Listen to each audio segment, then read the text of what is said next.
Well, the 49ers got humbled last night. And you know something? I'm fine with it because it's the first of two. We'll break all that down. And Lamar is the new leader in the clubhouse when it comes to most valuable player conversation. Brock is still there, and his press conference made me believe that he really grew up last night. Let's wipe it from the memory. Let's break it down, and let's take you through the next couple of hours on the best sports show on the planet, Snowman in the Morning with Cole Johnson. Let's go.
On your mark, get set.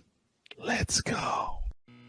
I can't do it. We'll do it live. Do it live! I'll write it and we'll do it live! Mister, will you please wake up, wake up, wake up, wake up, wake up?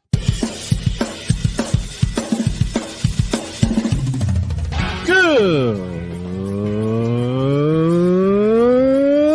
morning. Kevin Durant, you should have left California. This Brownsexual upset me in having to bring this teenage idiot from Wisconsin into a sports conversation. Are you really surprised that the Cowboys are giving up on Ezekiel Elliott? Whoa. Hell no! Well, no one cares about baseball. Bitch, are you for real?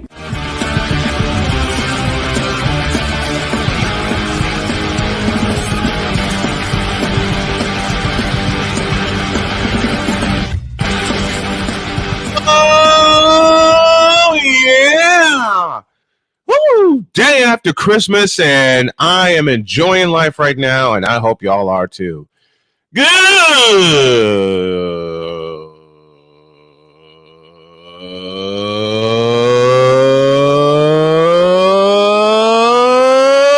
morning! Welcome to the Taco Tuesday post-Christmas edition, I beg your pardon, of Snowman in the Morning. Glad to have y'all with us, making adjustments on the fly per usual. And I am happy to be here, happy to bring this to you. And welcome to those of you watching on Zebo TV, based out of Reno, Nevada. Welcome to those of you watching on BS3 TV, based out of Texas. And to the many of you listening on our stations across the country, including WIRU DB in Chicago, as well as 99 Rock in Atlanta. We got a lot to get to. The Ravens humble the 49ers last night, and the narratives are going to be flying off the charts, and I particularly don't care because I know what's going to happen. First, and what's going to happen right now, first, is the Whip Around. And the Whip Around, of course, is presented by Fanatics.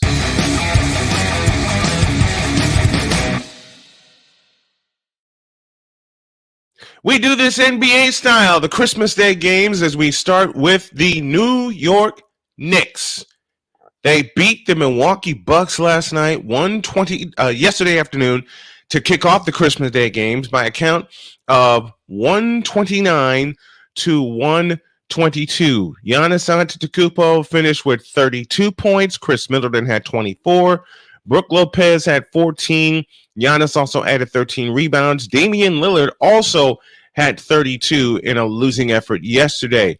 Julius Randle had 24. RJ Barrett had 21. But it was Jalen Brunson who stole the show for the Knicks. He finished with 38 points and 6 assists and 4 rebounds. And that is why the New York Knicks beat the Milwaukee Bucks. That final one more time, 129-122.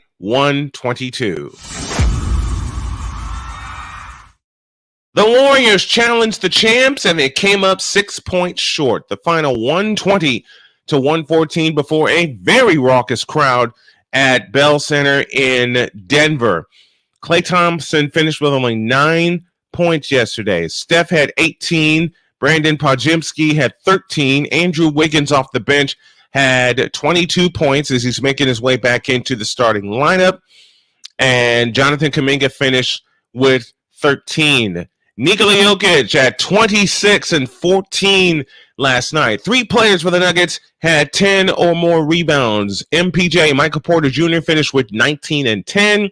Aaron Gordon finished with 16 and 10 as well. Kentavious Caldwell-Pope had 16. Jamal Murray finished with 28 to lead all scorers.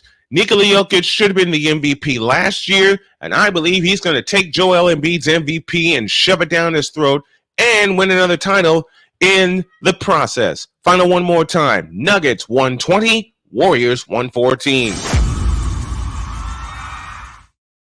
A 41-point third quarter got the Celtics off the schneid and on their way as they smashed the Los Angeles Lakers 126-115 to improve to a league best 23-6 on the year. Jason Tatum had 25 points. Jaylen Brown had 19.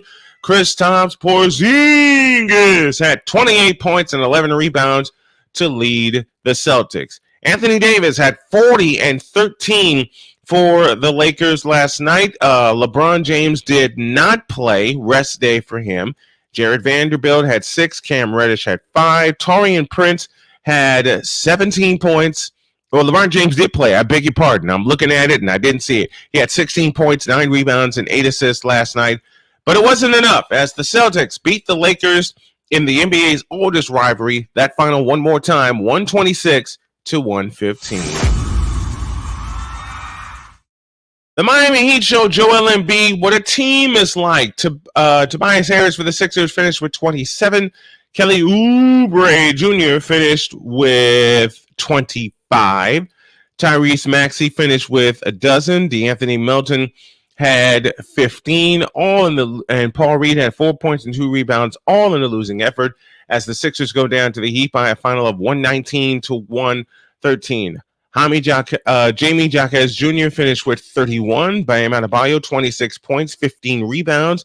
Tyler Hero, 22 points, 6 rebounds, and Kyle Lowry finished with a dozen, and Duncan Robinson finished with 16 for a shorthanded Miami Heat team that beat the Philadelphia 76ers 119-113, and the Sixers have a lot of questions to answer, and it starts with Joel Embiid.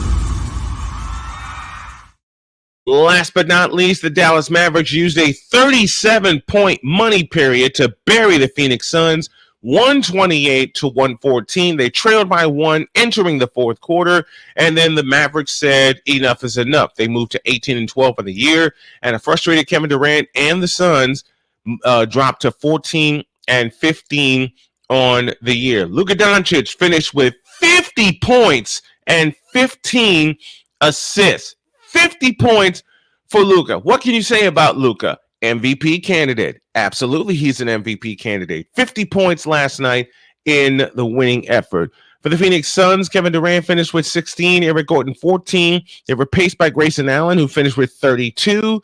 Metu finished with 23. Devin Booker finished with 20 points and 10 assists, but they were unable to offset Luka Doncic's 50 points as the Suns go down to the Dallas Mavericks. And don't be surprised if Kevin Durant orchestrates a trade because he is frustrated in Phoenix. And that is that for the Whip Around presented by Fanatics.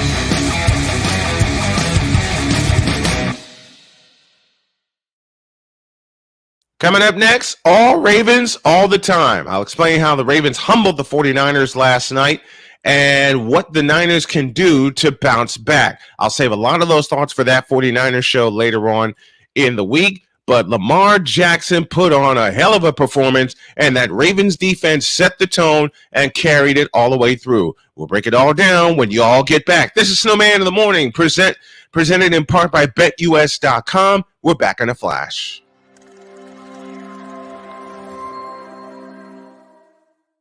Everything Boston. I love you morons. New Kids on the Block, New Edition. Dear whatever the law firm is. Sincerely, the U.S. Supreme Court. Ben Affleck, Matt Damon. Go yourself again, Jason Whitlock.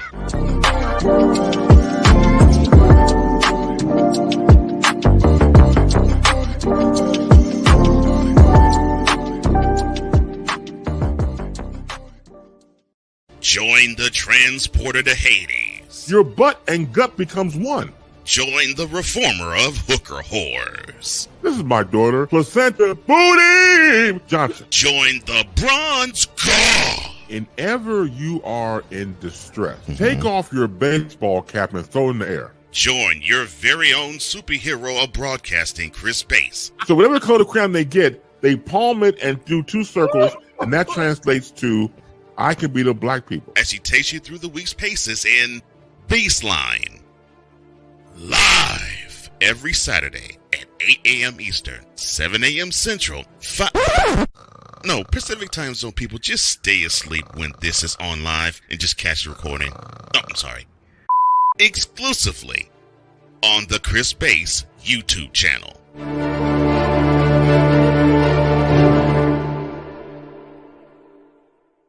Ready to hang with some fellas who know football? Let's ride. LC Muscles 28. I think they're the most overrated defense in the league. Steel Sermon. We did not trail for a single second. Tiny Tim. McCarthy is a bonehead. A Pizzle 90. I'm going with my boys. Fins up, baby. Get ready for the 4 Horsemen of Pick'ems. Every Wednesday night at 10 p.m. Eastern, 9 p.m. Central on YouTube.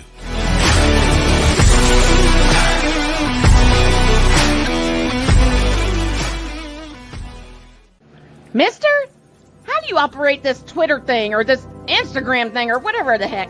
You're supposed to know all this stuff. Anyway, welcome back to the show. Welcome back to the show on X/Twitter. It's SNWN Multimedia. For all the rest of our social media, it is Snowman Multimedia. I'm going to uniform that. One of these days, I'm going to uniform everything and just make it all one ID. Victor Locke is with us from Chicago. He said, let the games begin. Absolutely. The narratives are going to come out. Cam Newton is going to clown. All right. And Victor called that last night while I was doing the game. The Ravens humble the 49ers 33-19. And let me start by applauding the Baltimore Ravens for having one hell of a game plan last night. And let me send some applause to Kyle Hamilton. He single-handedly changed the game. And here's how he changed the game. The Niners got started with a 58-yard reception to George the Animal Kittle, and they were on the 15-yard line, ready to punch it into the end zone, and Kyle Hamilton picked it off. That set off a chain reaction of events that resulted in 4 interceptions, no touchdowns for Brock Purdy. All the narratives about him not being the MVP are going wild this morning. But my love is for the Baltimore Ravens and the way they played last night. All right? And I said, if y'all listened to my broadcast last night, I said at the top of the broadcast that I didn't have a rooting interest in this game. Even though I am a 49er fan, I'm also a fan of the Baltimore Ravens and how they have been undersold all year. Let me say that again for everyone in the cheap seats at Old Memorial Stadium in Baltimore. Charles Faulkner, that's for you. The Baltimore Ravens have been undersold all year. And last night on a national stage, they humbled the best team in the NFL. Now, the bad news for the 49ers is that we took one on the chin last night.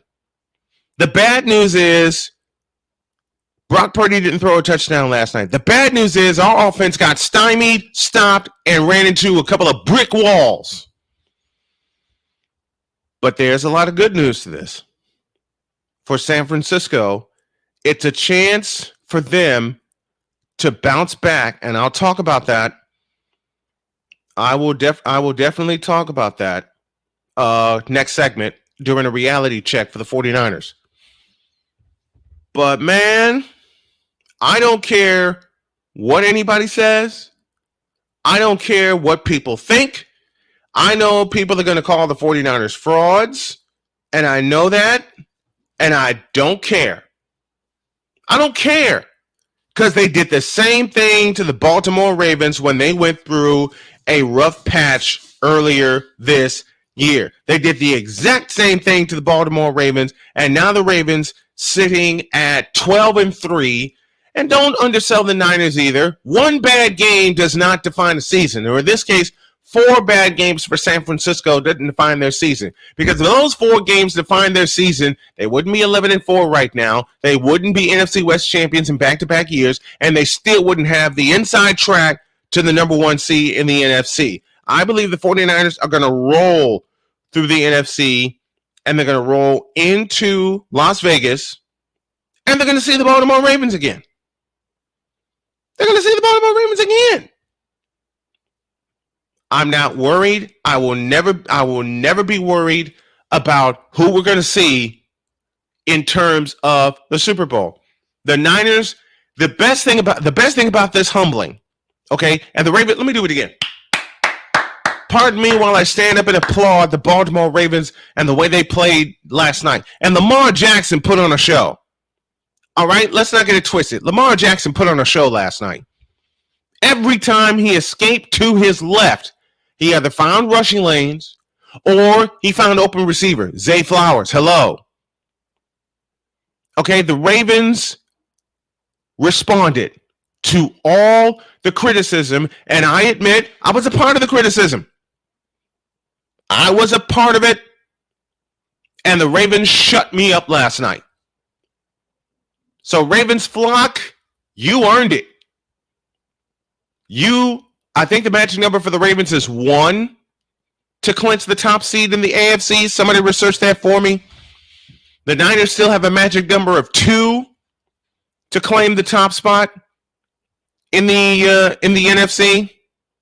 I believe the magic number is 2. I want to be sure, but I believe the magic number is 2 for San Francisco to clinch the top spot in the NFC, and they have the Redskins and the Rams waiting for them. Okay? But who cares? We're going to roll through the final 2 teams because what the Redskins don't realize is they're going to face a very pissed off and hungry 49er team. We weren't hungry last night, all right? We got socked in the mouth. Or as Victor says, or as Cole says, being from the South, we got socked in the mouth. All right? But when you play a team superior to you and they set the tone for the game and you don't respond, you're going to get run over. And we got run over last night. Simply put, we got run over by a better team. But I will tell you, I'll give you all a hint right now as to my power rankings. Ravens and 49ers are 1 and 2. 1 is the Ravens, 2 is the 49ers. All right, the only thing that's changed about my power rankings heading into Week 17 is that the Ravens have jumped the 49ers to the number 1 spot. The Niners have dropped to 2. You may not believe it last night, but you saw the 2 best teams in the NFL go head-to-head. Let me say that again. Despite the score last night, and I'm not going to say despite the Ravens humbling us last night, they kicked our butts. Jody, I'm not swearing. I promise. They kicked our butts. See, even Winnie agrees. Even Winnie agrees. I will say this as loud as I want. I will say this as loud and proud as I can. I will say this as loud and proud as I can. They kicked our butts. But the best part is bouncing back. The best part is bouncing back. The best part is how you respond to games like this.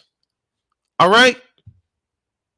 And I know someone who agrees with me. His name is Victor Locke, and he joins me right now. Good morning, Victor. Good morning, Snowman. How you doing? I'm great, man.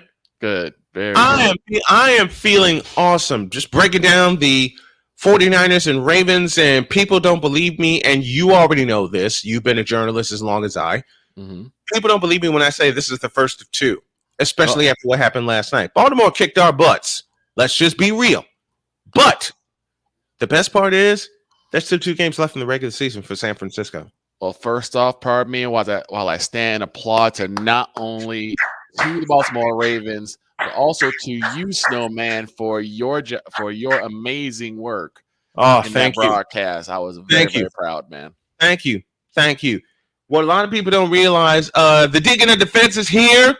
DOD, thank you for coming by. He says, happy holidays, Snowman. Happy holidays to you. BS3 is in the house with us saying, Luca. And Luca put on a hell of a performance last night.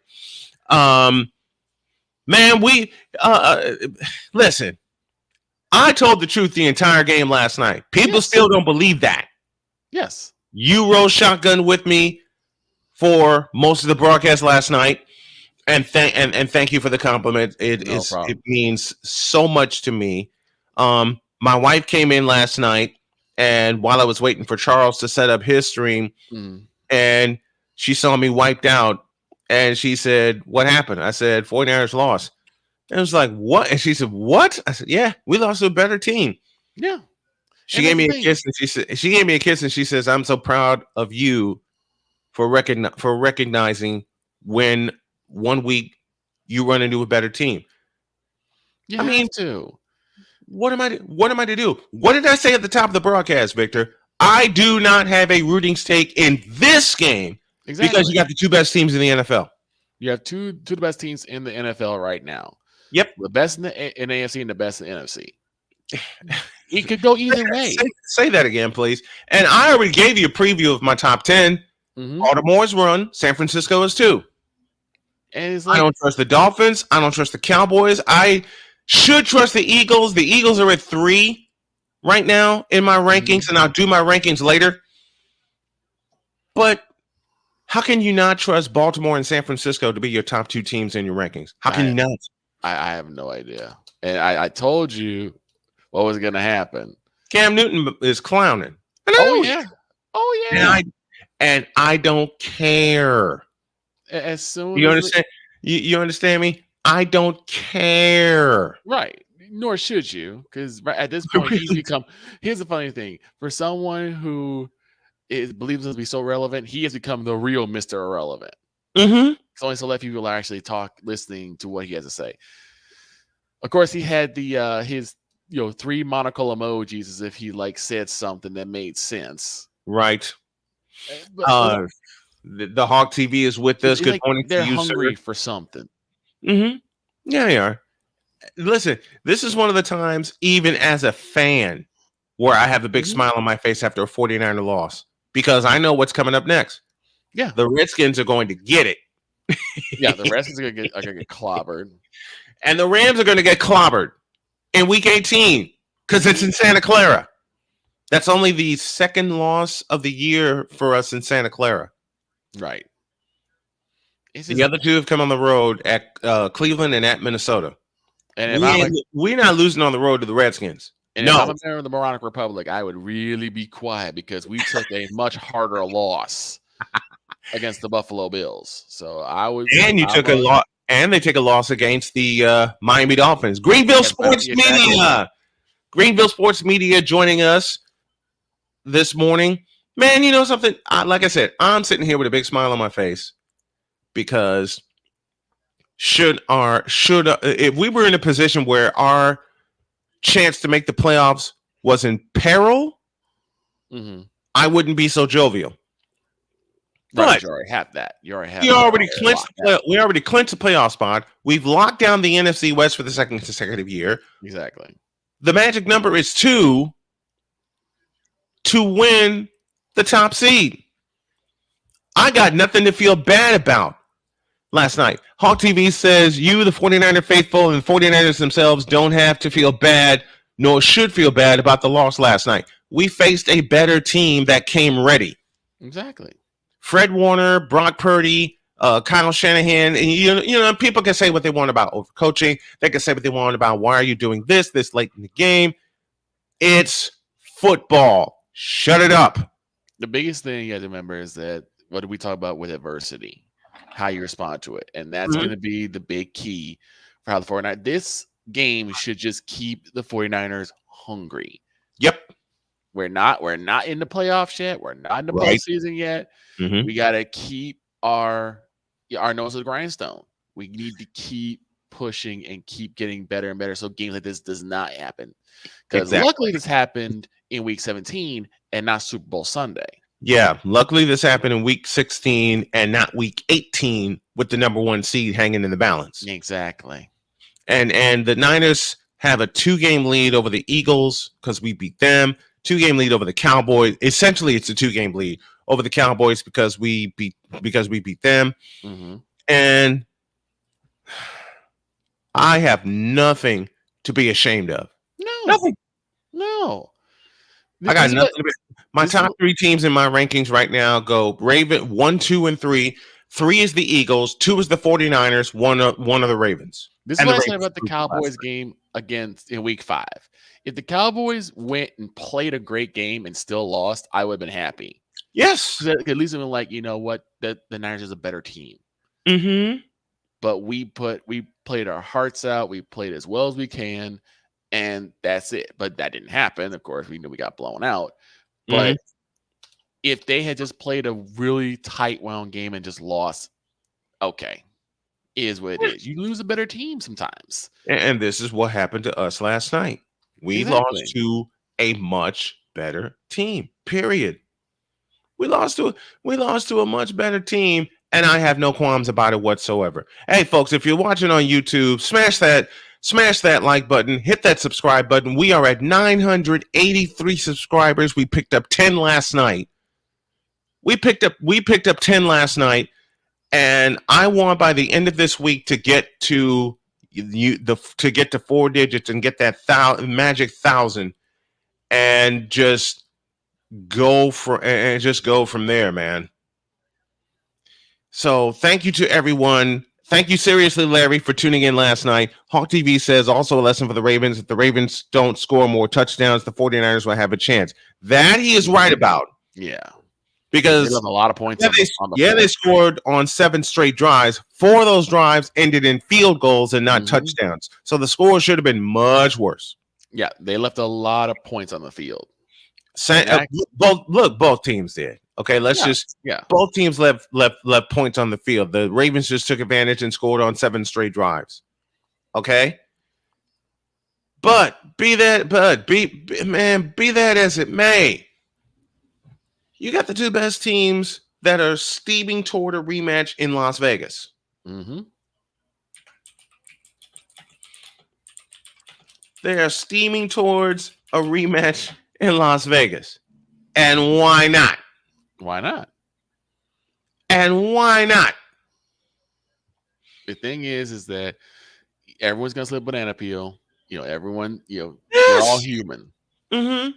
We're not infallible. We're not perfect. And the Niners, even though they look like world beaters, they're gonna slip a banana peel at some point. It just happens. And last night we got socked in the mouth. And yes. I'm not ashamed to say it, because when you have a loss like that, if you're a good team, you circle the wagons. If you're a great team, you rise above it. And Fred Warner said last night during this post-game interview, we have to wipe this out from our memory and get ready for Washington. And another key, we were minus a lot of reinforcements like Eric Armstead. We were minus Juwan Jennings, Elijah Mitchell. Those are key. Those are big keys to the 49er team.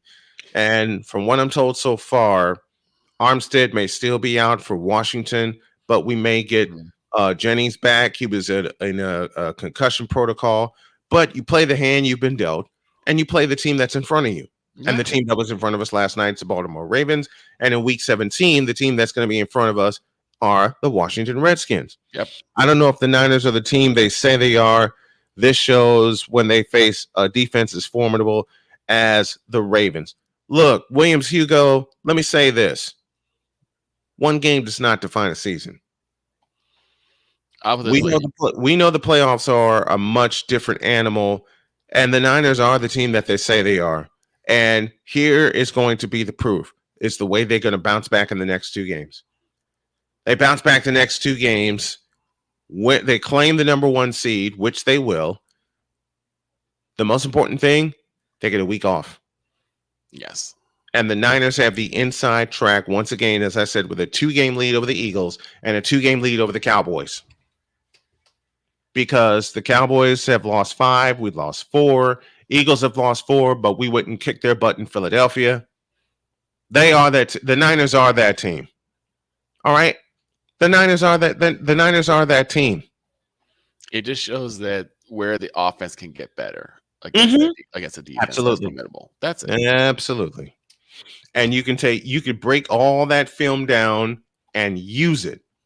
Mm-hmm. And use it. Use the motivation. Yep. You know, Brock Purdy can't always be the gunslinger. He's gonna have to make some even better decisions. Now he's made good decisions. I'm not even saying he's made bad decisions. Mm-hmm. But he's got to make some better decisions. You know. Yeah, they do. And also the offensive line gets to see better, packages that they probably have not seen. Right. There was not a lot of Christian McCaffrey. Absolutely. Absolutely.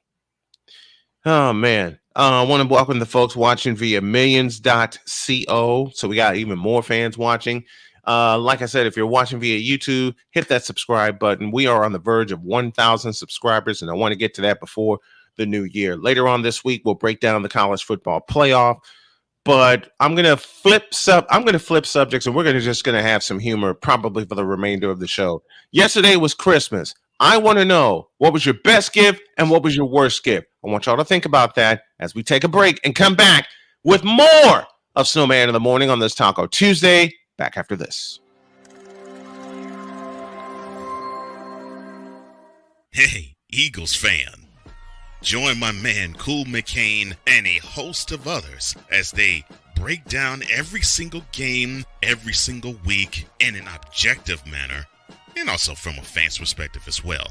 Remember, this cast feels just like you. Nobody likes you. And you don't care. Fly, Eagles, fly.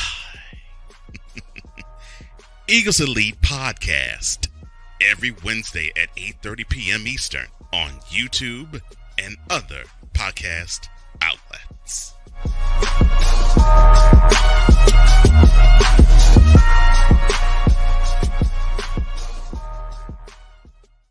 Everything Boston. I love you morons. New Kids on the Block, New Edition. Dear whatever the law firm is. Sincerely, the U.S. Supreme Court. Ben Affleck, Matt Damon. Go yourself again, Jason Whitman.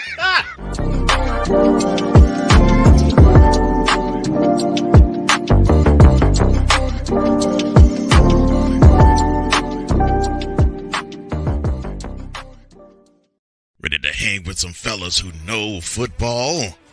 Let's ride. LC Muscles 28. I think they're the most overrated defense in the league. Steel Sermon. We did not trail for a single second. Tiny Tim. McCarthy is a bonehead. A Pizzle 90. I'm going with my boys. Fins up, baby. Get ready for the Four Horsemen of Peckham's. Every Wednesday night at 10 p.m. Eastern, 9 p.m. Central on YouTube.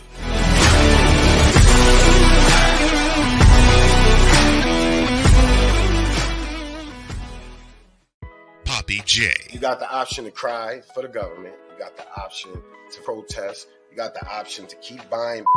But this is also an option. Wise El Jefe. We're the first tech geeks. We're the first gamers. We're the first everything. Everything. Like Gen X's, we are the ones. BS3 Network proudly presents the crew from the New York boroughs who never wants that smoke. Nah, they want that fire. Bobby J and Wise El Jefe. Fridays at 9 p.m. Eastern, 8 p.m. Central. Check your local listings for your viewing and listening pleasure.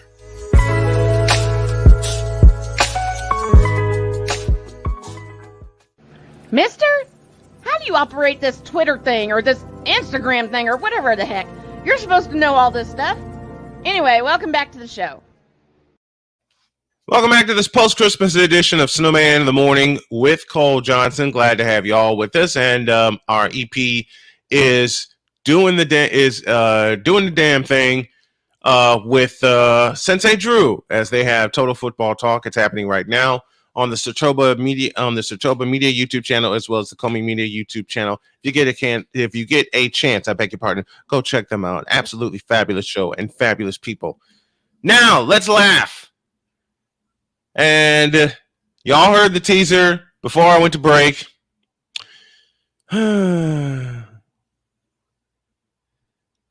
Best Christmas gift and worst Christmas gift. Now we talking all time or just this year? All time. Oh boy. And you first, Victor. Okay. So this is where I got telling myself the best Christmas gift I ever got was this knockoff, and I'm pretty sure people will remember this thing, the Fisher Price tournament table. Now I remember that. If you were a kid, this was the thing, especially if you didn't have a pool table at home. This was 3 activities in one. Now I had another version which had 5 in one. It was pool, ping pong, air hockey, foosball, and basketball. Because you take the tabletop for the ping pong, hold it up, and then it would be a basketball hoop. You just put the hoop on top and you go. Yep. Been there. The worst gift I got?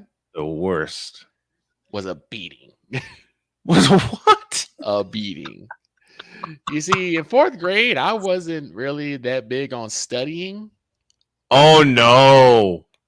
I wasn't doing my homework like I should. And you paid for it. Lord, yes. I ended that year with not 1, not 2, not 3, but 4 Fs. I'm sorry. Oh boy. I am sorry. Christmas morning, that belt was waiting. Yeah. Lucifer woke up. And I didn't run. I didn't hide. I didn't cry. I said, you know what? This is what I get it over with. Let's go ahead and just get it done. Get it over with. Mm-hmm. But yeah, that was one of the worst beatings I ever got. But man, it's something that builds you up. Mm-hmm. But yeah, between that one, that was a big one. Larry says best gift, a new Keurig. Old one died. Worst gift, Vikings loss. He also says best Christmas gift ever was Evel Knievel stunt cycle. Who didn't have one of those? An Evel Knievel stunt. I got one of those. I had one of those. I'm gonna ask you this: is it just me that the 80s have some of the best toys? 70s and 80s. 70s and 80s. Because I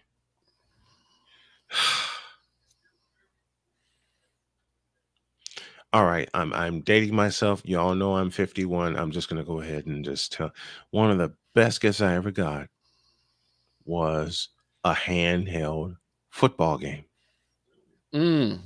Tiger? Yep. Handheld football game where you have nothing but dots on the field. Mm-hmm. That's how I learned about aside of watching football and my dad explaining it to me, that's how I learned about the shotgun formation. Right. That's how I learned about the eye and the power eye. Watching football and playing that damn game until I broke the thing because I carried it around the house. Mm-hmm. To me, the best all-time gift I ever got was, it was 91, and it was the remote control Batmobile. Oh God! From the Batman movie. Oh God! From the Tim Burton Batman movie. Mm-hmm. It had it was so doggone beautiful. And this is what I mean by 80s having some of the best like toys and games, from the tournament table, Crossfire, like Batmobile, the doggone Photon Pack. You know what? You know what toy I saw everybody else have in the neighborhood and mom could never get one for us? What's that? I'll say 3 words. Sit and spin. I remember You that had one. the sit and spin. We had a big wheel till we tried to ride it out in the damn street. That backfired. So we had to just ride it on the sidewalk. And I didn't see where I was going. And El Smack, you remember the fence right to the right of my mom's house, of my parents' house? Yeah, I didn't know where I was going. I was just having fun. I made one sharp turn, El Smacko. Here's the thing. The thing about big wheels, particularly the ones I had, which like had like the little water cannon. Did you feel like you were like in Mad Max or something like that?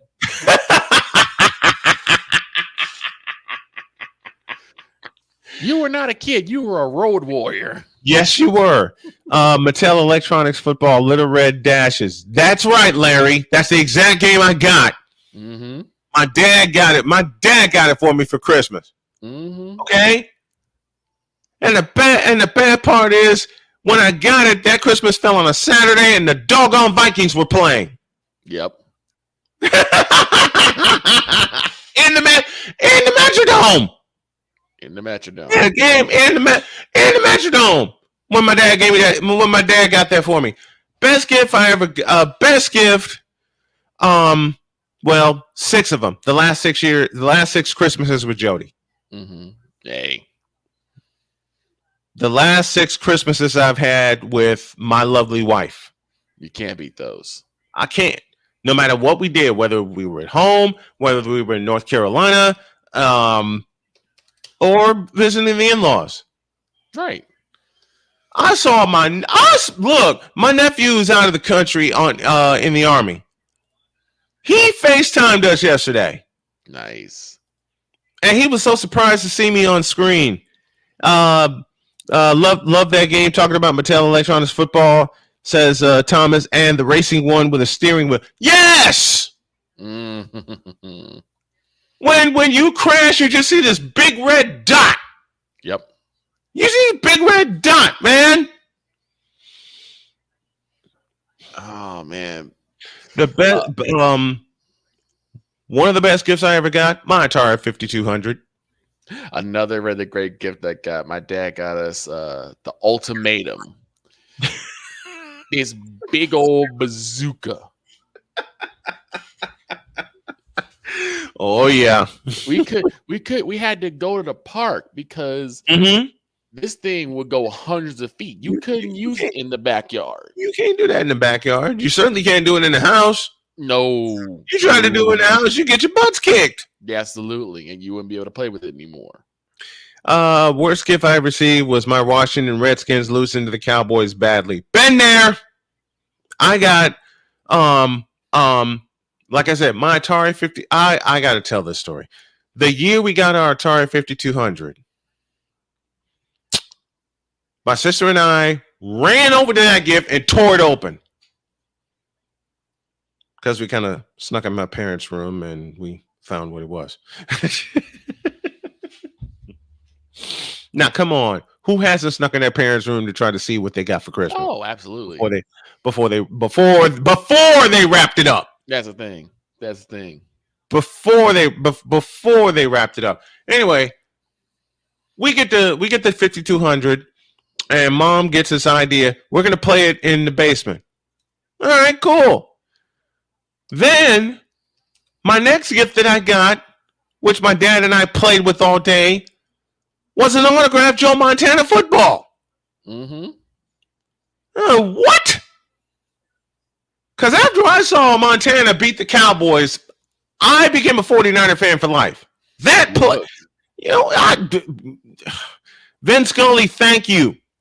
All right? You were. I will show y'all I was.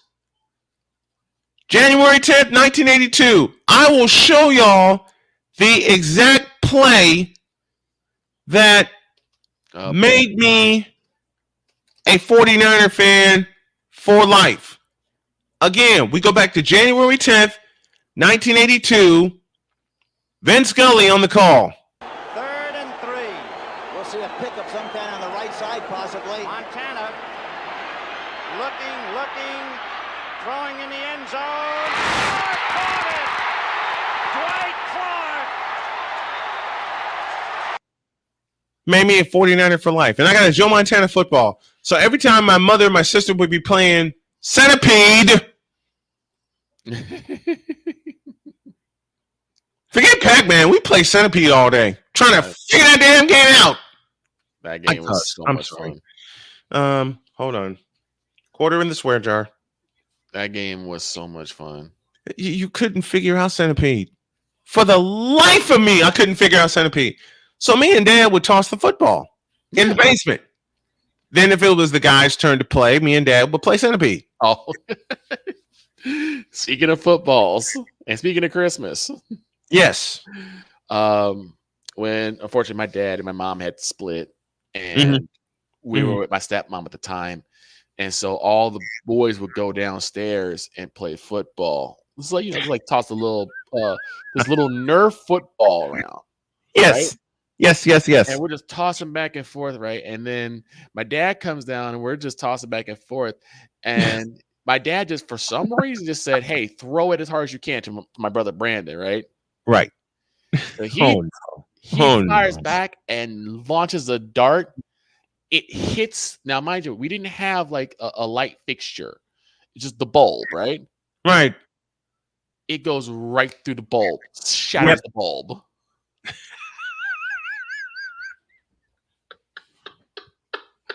I said, I think this is why we're not supposed to play football in the house. But my dad was so done. This is what you call crash and burn.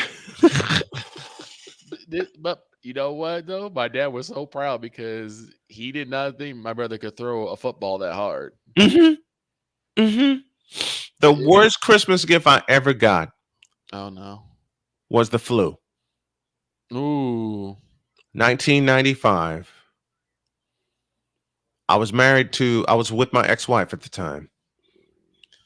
And she woke up, looked at me, and she said, "How are you feeling?" Like blank. Then my mother comes upstairs. My mother said, "Okay, you guys, you can come down and get your presents." I didn't want to move. I truly didn't. All your energy is gone. Look, I'm glued to the bed. When you have the flu, it wipes you out. I know. And on Christmas Day, 1995, I had the worst flu I ever had. The worst. I don't know what I had one year. Because I didn't want to move. I didn't want to do anything. I got up. I went to the bathroom. And got back in bed. And to my ex-wife's credit, she says, "I'll try to stall your mother." That didn't work. No. Because my mother came upstairs, and you know my mom. Oh, yeah. I miss you, Mom. God bless you. She came upstairs and she says, "You're being antisocial because your cousin's here." Mom, I don't want to move. I'm not antisocial. I'm sick. I really don't want to move. He was like, "I'm antisocial. I'm sick." Yes, I am sick as a dog. My dad was in the kitchen at the time, whipping up some food. Pops. Oh, yeah. Pops. When he gets to cook, my mother did most of the cooking. Let's not get it twisted. But when my dad started cooking, look out. Right. And you've had some of my dad's stuff. I most certainly have. You've had some of my dad's stuff because he would cook something for us whenever we did sports section at the house. Anyway, I got up, splashed some water on my mother says, splash some water on your face. You'll be all right. That's a lie. Right.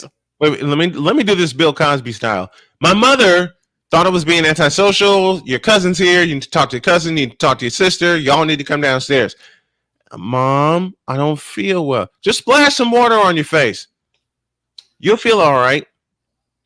Which is a lie. It's a big lie. Splash some water on your face. You feel all right. So I splashed some water on my face and thought I'd be all right. Which is a lie. Because when I looked down that staircase, I nearly tumbled over. It flipped. I'm like, I don't want to come downstairs. I came downstairs. I talked to my cousin, and I tried to use as few words as possible. My sister gave me her gifts. My mom and dad gave me their gifts. My ex-wife gave me her gifts. I gave my gifts, and I went back upstairs. I didn't even say excuse me. I went back upstairs. The heck with y'all. I'm going back upstairs. You're like, I did my duty. I'm going back upstairs. Yep, I did my duty. I'm going back to bed. My father, William Otis Snow Jr., a.k.a. Pops, and in Victor's case, a.k.a. Sarge, because my dad was a sergeant in the Army, came upstairs, and I miss this man so much. He came upstairs, he saw me, and he goes, "You are not well at all." And Pop, don't say another word. I got something for you. Why did my spider senses go crazy? Uh-oh. You know my dad. Oh, yes. Listen, my dad has rescued me from being sick so many times, and you were there for a couple of them when I had to travel. Yes. Okay. Before I moved to my apartment in Gary, my dad was there for a couple of them when I had to travel. So on this day, Christmas Day, 1995, he gave me something, and he said, "Here, drink this." I couldn't see what was in that cup. Right. I couldn't smell what was in that cup. I didn't care. I said, "All right, down the hatch." Glug, glug, glug, glug. Knocked me out. It was better than NyQuil. Knocked me cold. I woke up once to see the Cowboys score a touchdown on Christmas Day against the Cardinals, and it was Emmitt Smith who did that. I went back to sleep. I woke up again, and I saw a piece of the Houston Rockets and the Orlando Magic playing on Christmas Day in Orlando. Right. That medicine my dad gave me took over again and knocked me cold. Knocked me cold. Out like a light. You know me when I get sick. I remember. You know me. I remember one time we were going to do a game, and I called you to find out what the time was. I was able to drive, so I called you to find out what time was to come get you. Right. And right. When I didn't have a car at the time. Yep. And when I heard you in that groggy hello, I was like, "Uh-oh." And you said, "I am not feeling well at all." And I said, "Okay, so what do we do? Do you want me to still come get you, or do you want to call it off?" He said, "Come by, but I'm probably gonna come outside and just tell you to call it off because right. Yep." So I drive up there, and he got there fast. I drive up there. This man comes flying out the door, suited and booted, got his bag and everything ready, hops in and said, "Let's roll." I did. And I looked and said, "This is not the same person I was talking to on the phone."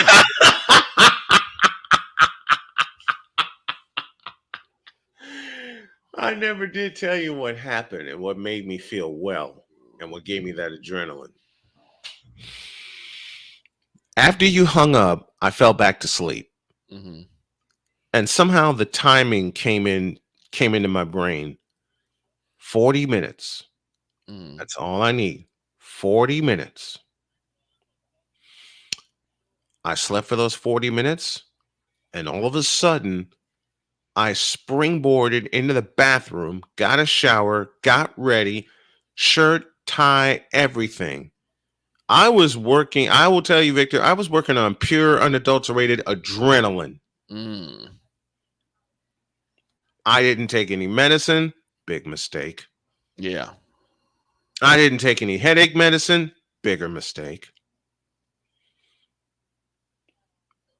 I come flying out the door with my equipment. I think we had to go to Whitney Young. Yes, we did.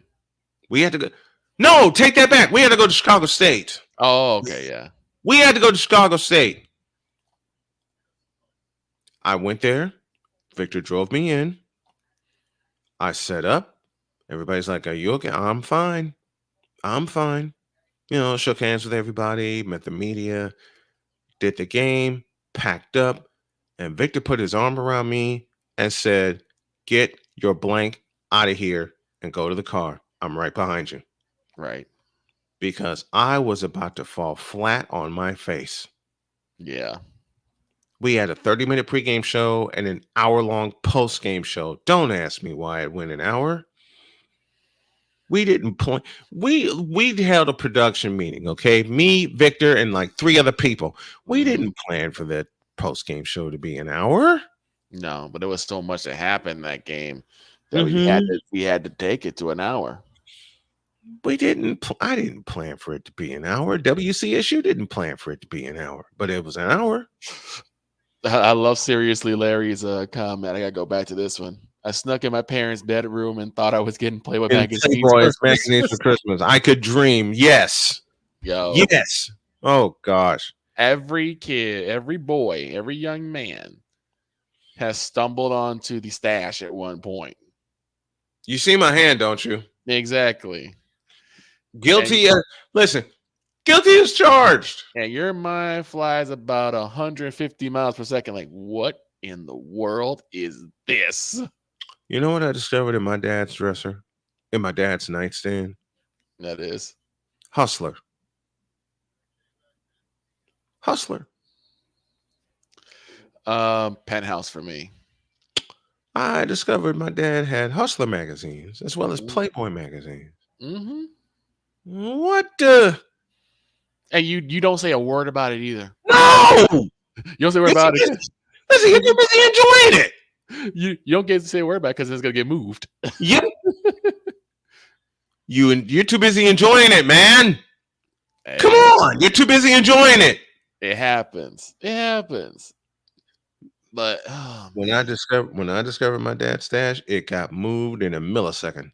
Here's the funny thing also when it comes to Christmas. My grandmother has this thing where she has like a really long Christmas party. Yes. It starts at like noon. It ends like about 2:30. And the crazy thing is at 12 is that all the kids want to stay past 12 because at 12 o'clock, yep, my grandmother lets us start opening presents. Yes. Yes. So we always wanted to stay late. Mm-hmm. So we can open our presents. And when you're a kid, you don't really appreciate the importance of clothing. Oh no. No. You don't. You don't appreciate the importance of clothing. Mm-hmm. But when you get older, boy, you get a new pair of pants, you get a new shirt, you get a new jacket or something like that. You're like, man. Hey, you appreciate all of it. You do. Listen, my mother used to buy me clothes and I hated it as a teenager growing up, but I accepted it. But when I got older, especially now that I've lost so much weight, when my wife finds me something, I wear it like a badge. I will say this: one of my favorite presents that I got was. This is me taking insulin, y'all. So don't be alarmed. I have 2 I have to take 2 forms of insulin, and one I have to take twice a day. And this is my first dose of the long-acting insulin, as I just read my glucose meter. So do not be alarmed. This is insulin. I got a friend of mine who has the same issues too. Mm-hmm. But I got my first ever sports jersey. Yes. A Chicago Wolves jersey. It's when the Wolves first started. I remember you having that. Good morning to Mr. Ryan McCoffey or Espresso McCoffey.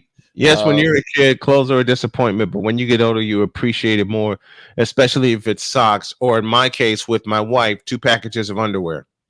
Yo. Because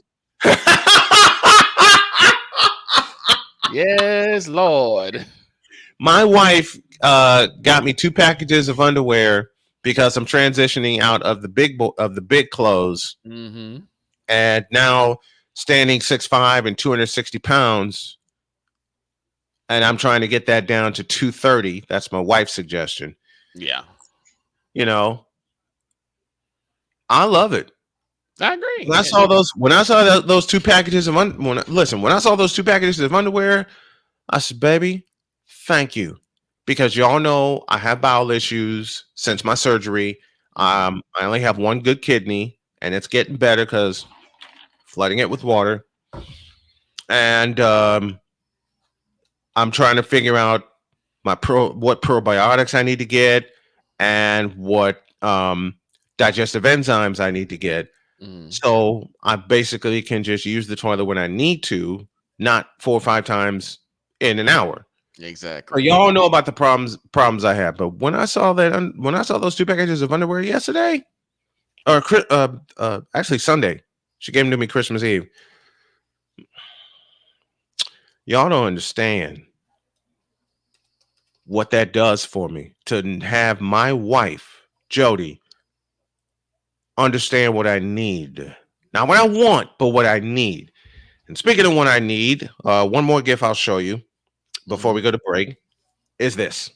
Yo. That's nice. Now I don't have to look at my phone whenever she asks me what time it is. And she made the joke yesterday to my mother-in-law, that gift is for both of us. So when I ask him what time it is, he can just look at it and I don't have to fumble around and look for my phone. Exactly. All right, let's go to a break. When we come back, I'll deliver a reality check to the 49ers, but it would not be in a negative way. Y'all understand when we get back. Thanks for hanging out with us. Check out the Snowman Stadium tour. Let me get this up here real quick at GoFundMe.com/F/Snowman Stadium Tour. $50,000 is the goal so we can get the tour going and I can start motivating people with being a motivational speaker and talk to and help cancer patients. And part of the funds that we raise will turn into a big contribution for cancer research. Being a survivor, I want to help cancer patients as much as I can, and that is very dear to me. Halftime here at Snowman in the Morning, second half after this.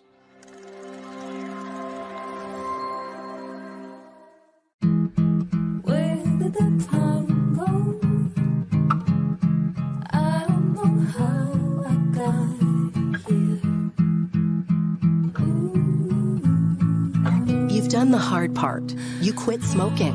Now do the easy part and get scanned for lung cancer. If you smoked, you may still be at risk, but early detection could save your life. Talk to your doctor and learn more at savedbythescan.org.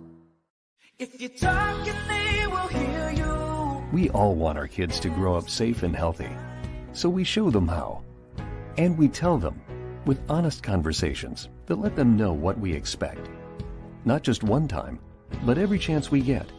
That's especially important when it comes to alcohol and other drugs. Kids not only need to know the dangers and how to avoid them, they need to hear it often from you. And when it comes to pain medications, opioids, they need to know that they should never be taken without a prescription and never shared with friends or family. It's dangerous and illegal. So talk with your kids and guide them through the challenges of growing up safe and healthy. Because when you talk, they hear you. For more information about talking with your kids about underage use of alcohol and other drugs, visit underagedrinking.samhsa.gov. So tell me, here, you can do it if you try. He was only 58 years old when he passed away. That outcome could have been different. Colorado happens to be one of the worst states for radon levels. It's in our ground, and it seeps up. The more you breathe radon, the more chance you have of DNA being hit and the cell mutated. The EPA estimates 22,000 lung cancer deaths a year caused by radon.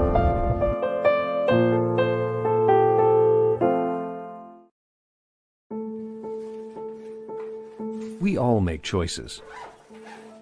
When it comes to alcohol, kids make choices whether to drink or not. Bye, Dad. Bye-bye. Remember, I'm going to Alex's party tonight and sleeping over. You have fun. Hey, have a seat for a second. Remind me about that party again? Alex is just... And adults make choices whether to talk about it. That's true of parents and every other trusted adult in a kid's life. Kids want to know our expectations when it comes to alcohol and other drugs. They want guidance and honest answers to their questions. And it makes a difference when the message is consistent and part of everyday conversations. So talk with your kids and help lead them on a positive path. Because when you talk, they hear you. For more information about talking with your kids about underage use of alcohol and other drugs, visit underagedrinking.samhsa.gov. Mister? How do you operate this Twitter thing or this Instagram thing or whatever the heck? You're supposed to know all this stuff. Anyway, welcome back to the show.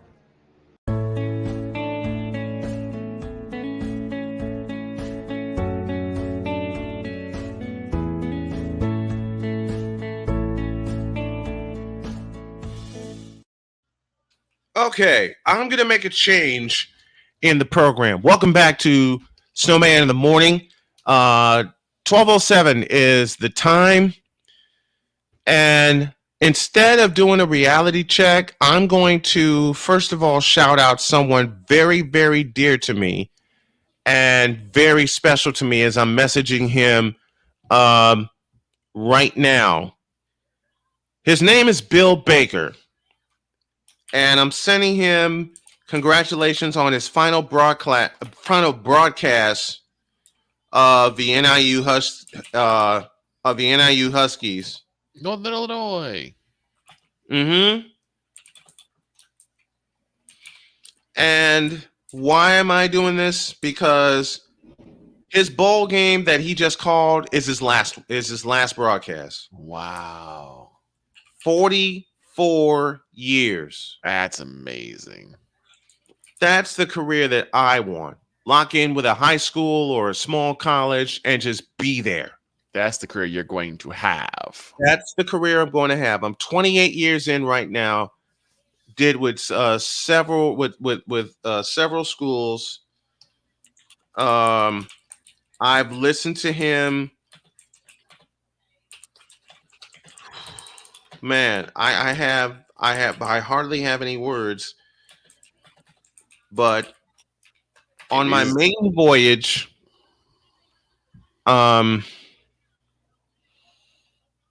December 7th, 1995, when my friend Kevin Lee checked out a camera from the broadcast department, and I said, "Can you attach a microphone to that?"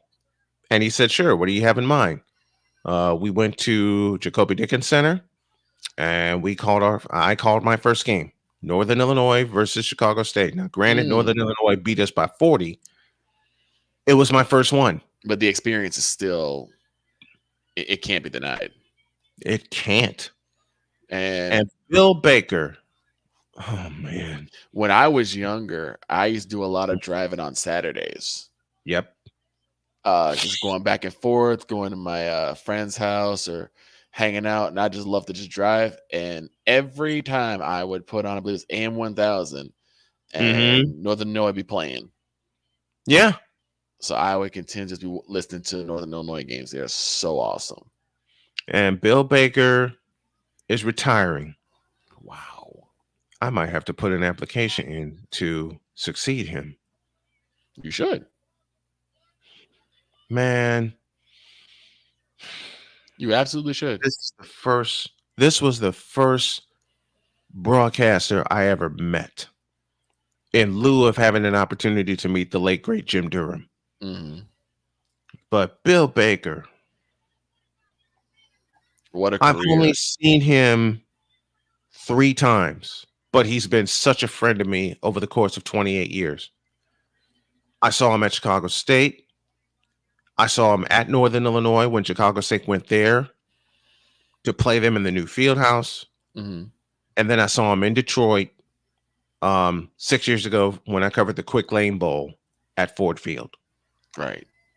And I had a chance to speak to him before he went on the air. Mr. Baker, we both salute you. We do. We do. 44 years as the voice of the Northern Illinois Huskies. And you've ridden with me and we've listened to Northern Illinois games. Mm-hmm. We have. We absolutely have. And you said, who is that? Mm-hmm. And I said, that's my friend, Bill Baker. Yeah. And Victor looked at me dumbfounded and went, what? Because this was the guy I was listening to on the radio. Mm-hmm. This is the guy I was listening to on the radio. So to hear him, or to see him, to meet him, yeah, was a shock. Mm-hmm. At Northern Illinois. Mm-hmm. Me, you, and Corey, we were all at Northern Illinois. And Victor comes back to me and he goes, that's your friend? I'm like, yeah. For the entirety of my career. That's incredible. And of course, the second broadcaster I met, you know him well, Dave Bennett. Dave Bennett. Voice of the Northwestern Wildcats. Still remember the first time we met Mickey Morandini. You know what? We both had no we both had no idea who the hell was like coming over here and everybody's following him. Mm-hmm. And he came to my booth and just sat with me. And I was just sitting there shooting the breeze with him. My grandfather, one of the first times that when I came back from Linwood, mm-hmm. and I saw something on, because my grandfather watches both Sox and Cubs. Yeah. And something came up about Mickey Morandini, and I said, oh, I know that guy. And my grandfather's like, how do you know him? I said, he's at the baseball yard that I work at. My grandfather said, what? I'm like, yeah. Yep. The best one was when Zach, who was a big Cub fan. Yes. Yes, indeed. Umpire. And he lives at this, said, is that guy Mickey Morandini? Does he look like Mickey Morandini to you? Now, I knew it was him. And you knew it was him.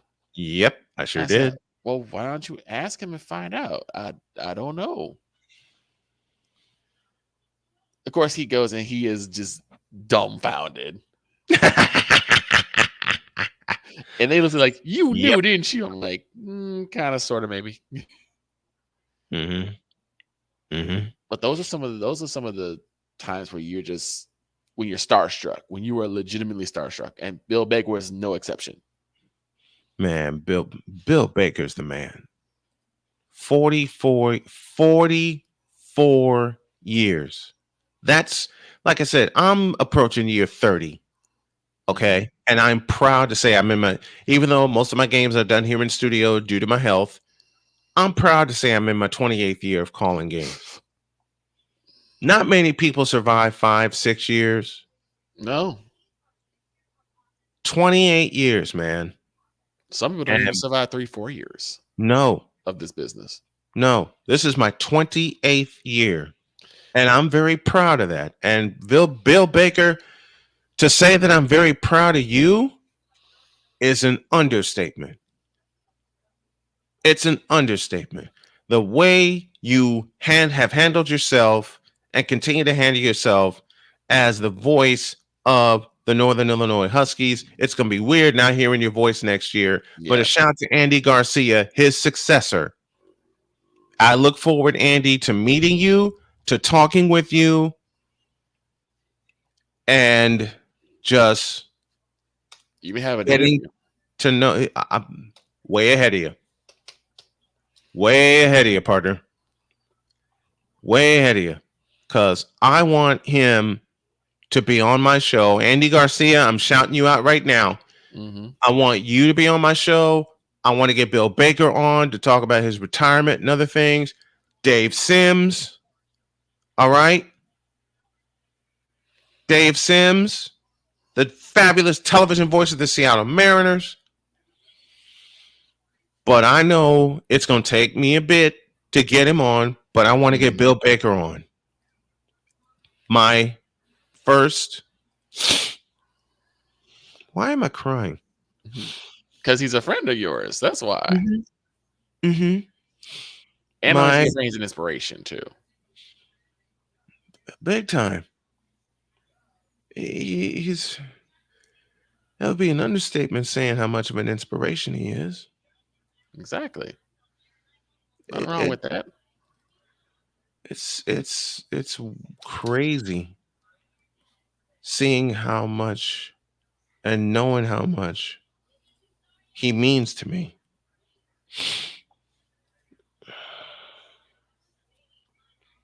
Man, Bill Baker, you calling Northern Illinois football and basketball and keeping up with that 6 schedule. You, Dave Ennett, and all the other broadcasters I met over the course of 28 years have taught me a lot about writing everything down. Yeah. My wife, same thing. That's why I went to Target and bought me a 5-subject notebook so I can just have it in front of me and write everything down. Yes. And get sleeping organized, man. Because I'm doing NBA basket. I'm doing the Bulls game tonight against the Atlanta Hawks, 8 p.m. Eastern time. And the time that I wrap up should be the time that I get ready to take Sonya to work. I know where I'm going to be tonight then. Look at the seriously, Larry says Moore and Didi is my wife's all-time favorite Philly. Yeah. Defender. I hate Defender, but I play the daylights out of it. But that's my salute to Bill Baker.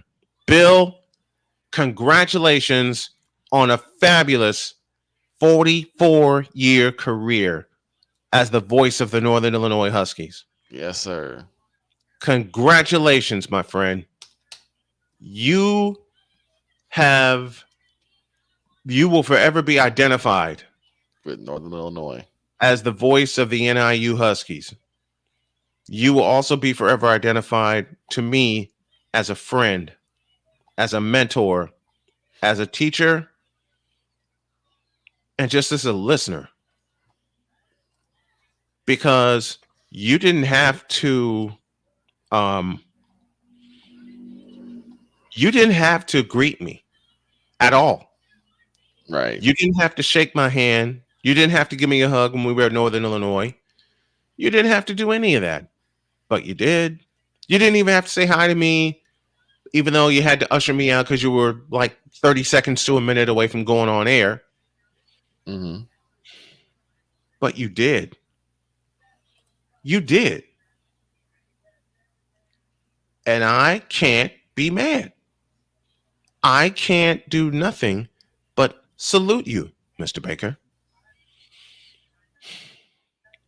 So Bill, who has been the voice of the Northern Illinois Huskies since 1980, 44 years as the voice of the Huskies, I am very proud of you. I'm going to miss you as the voice of the Huskies. But Bill Baker, you have earned your retirement, my man. Enjoy it. If you like what you hear, hit us up with a cash app at $tallman.k50 or host Cole Johnson.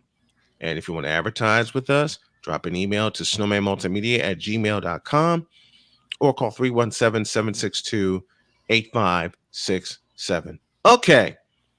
Enough crying. I have a reality check for the 49ers, and it's a good one, and it's a positive one. Back after this.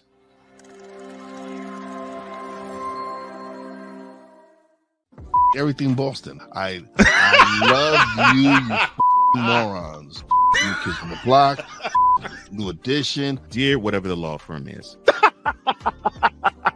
Sincerely, the U.S. Supreme Court. Ben Affleck, Matt Damon. Go yourself again, Jason Whitlock.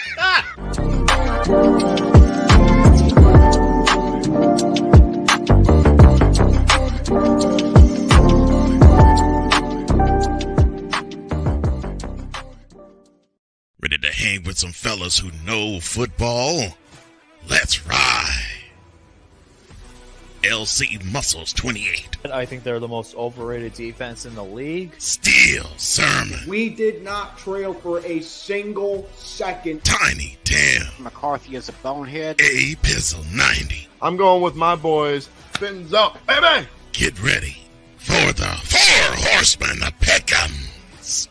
Every Wednesday night at 10 p.m. Eastern, 9 p.m. Central on YouTube.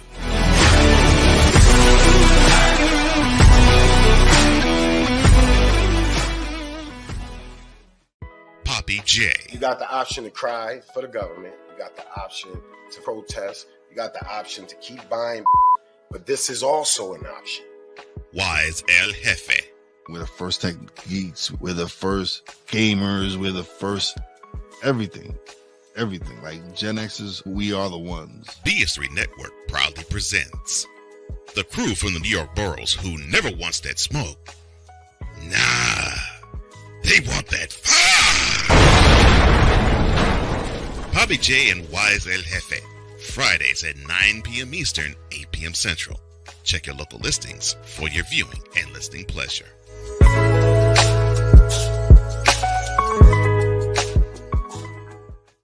Mister, how do you operate this Twitter thing or this Instagram thing or whatever the heck?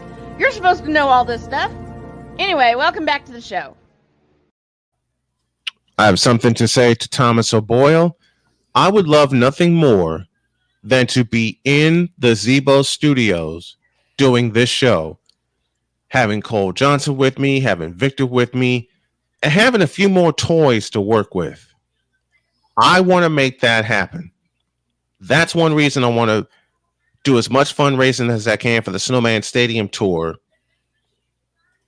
A part of this is to help my Hell, I may as well throw this up right now. A part of this is to help my family, and another part of this is to help cancer research. So go to GoFundMe.com/F/Snowman Stadium Tour. Your contributions will forever be appreciated, and they are going to two good causes because we're struggling right now, and we need your help so we can get above water and get to our next destination. Okay, stop crying, man. Okay, let me gather myself here. And I want to thank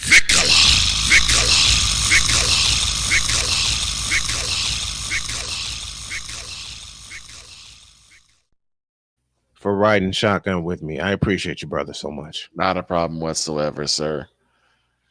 All right, let's do this. This one's for the 49ers. You need one of these. Let me start with a simple statement. You got humbled last night. You got bullied by a bunch of bullies. Period. Baltimore came in, kicked your tail, and hung 33 points on you. Let's get all that out of the way. Lamar Jackson played great. The defense set the tone. And I'm not dismissing any of that. I'm just laying the facts off. I'm just laying the facts out there. Mm-hmm. All that's the bad news. Now let me get to the good news. You still have an inside track to the number 1 seed in the NFC. You've already clinched a playoff spot. And you've already clinched the NFC West. Another piece of good news. People like Brock Purdy, Kyle Shanahan, Fred Warner, Nick Bosa have all taken responsibility for their part in that debacle last night at Levi's Stadium. And I love every bit of that from you guys. I love it. Now you got to get hungry again. And you got to play a little angry again because you're going to Washington. You are going to be matter of fact, let me pull this up right now. Live research coming. You're going to be favored to beat the Washington Redskins. I'm sorry, I can't call them the Commanders. I can't do it. They're the Washington Redskins. End of story. You're going into the new year with a shot. You're going into the new year with a shot at the number 1 seed. You have the inside track to it. You have the inside track to it, man. Mm-hmm. You can't go wrong. You just got to play angry. And you know what? The opening spread, this is how much favor the bettors and Vegas have in the 49ers against the Redskins. The opening line is 13.5.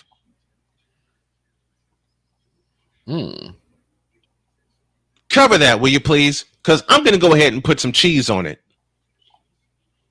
But y'all have some work to do, but you also got to get healthy. All right? You were missing Eric Armstead on the front line last night. You get your Javon Hargrave back, but you're still missing some pieces. Okay? This is 2019 all over again. Get the number 1 seed. You get a week off to get healthy. And you've got to get healthy. We need everybody. Mm-hmm. We don't have to worry about a playoff spot. That's clinched. You don't have to worry about the division title. That's clinched. You essentially have a 2-game lead over the Dallas Cowboys. You essentially have a 2-game lead over the Philadelphia Eagles, though you're tied with the same record, a 1-game lead over Philadelphia, and the 1 game was week 13 when you went to Philadelphia and crushed them. So I'm not angry about what happened last night. You guys should be, and I think you are. I trust that you are. Heard a comment earlier saying, I don't think the 49ers are that team. Wrong answer. They are that team. And this week and next week, they're going to prove it when they crush the Redskins and when they crush the Rams. Thank you to my 49ers. No, first of all, thank you to the Baltimore Ravens for issuing a message last night and bullying the bullies. Second of all, thank you to my 49ers for taking responsibility throughout the team with what happened last night. Now, you can wipe it from your memory. You can work this week to get ready to go to Washington and beat them up. And I expect you to do all of that. Yes, indeed. Whew. All right. To the Fanatic Feedback Zone. I already said I want to be in Nevada in studio. And number 2, to bring mentality to studio, but based in Nashville. Yep. Today's Snowman in the Morning with Cole Johnson is brought to you by Sergeant Snow's Knockout Punch. When you're feeling ill and you need to chill, trust in Sergeant Snow's Knockout Punch. That's a beautiful one. Mr. McCarthy, you do me and my dad much honor. Oh, programming note. No credentials required. Will be live at 8 p.m. on YouTube, Facebook, and Twitter channels. I suggest you all go there at 8 p.m. tonight. Oh, I plan to be. Actually, I can't because I'm doing the Hawks and Bulls. If you're not watching the Hawks and Bulls on Snowman Multimedia, you should be going to No Credentials Required. I'm gonna do a raid when McCarthy is on. I'm gonna do a raid and just come in there and say hi. We're looking to raise $500 for season 1 of Cooking with Class with Chef Tom Dickinson and Sergeant 2 of Addison Sweet Treats. You get executive producer credits. Let me see what I can do. Because I'm trying to raise as much money as I can for the Snowman Stadium tour. Mm-hmm. I'll take a chunk of that and donate it to Zebo because Zebo wants to bring me in studio. Tom, I will say this aloud one more time. I want to be in your studio doing this show with a lot more bells and whistles and just uniform everything, My wife is my business manager, and we just have a ball doing this stuff. Mm-hmm.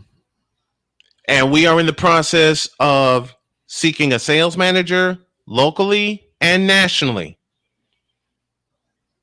And I want to thank Tom for putting the words together for a job description that I'm going to post on LinkedIn. And we just go. Period. 2024 is here. It's time to do something that I always have said and will continue to say. Make a decision and go. I haven't followed that in the last couple of years. As my mother would say, make a decision, then make it happen. Mm-hmm. Make a decision and make it happen. So, Tom, I'm making the decision right now. I want to make this happen for you. I want to make it happen that I'm in studio and I have my cohorts with me virtually. Period. We are the best sports talk show you will ever see and hear. Forget Colin Cowherd. Forget First Take. Forget all of those. We here at Snowman Multimedia, Comey Media, and our humble show, Snowman in the Morning, is the best sports show you'll ever watch. For those of you watching on YouTube, don't forget to hit that subscribe button, as I will be live tonight at 8 p.m. with the Hawks and the Bulls. I will do more on that after this message. Down the stretch we come on Snowman in the Morning. We have more for you. I'll tell you the game that I'm doing tonight after this.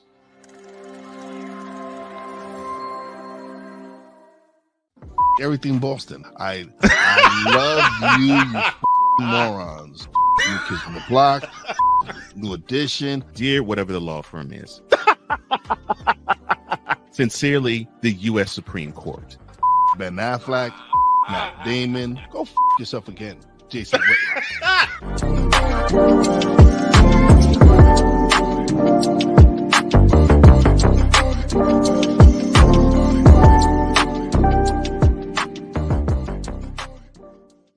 Join the transporter to Hades. Your butt and gut becomes one. Join the reformer of hooker whores. This is my daughter, Placenta Booty Johnson. Join the bronze car. Whenever you are in distress, take off your baseball cap and throw it in the air. Join your very own superhero of broadcasting, Chris Bass. So whatever color crayon they get, they palm it and do two circles, and that translates to, I can beat up black people. As he takes you through the week's paces in Baseline. Live every Saturday at 8 a.m. Eastern, 7 a.m. Central, Pacific Time Zone people, just stay asleep when this is on live and just catch the recording. Oh, I'm sorry. Exclusively on the Chris Bass YouTube channel.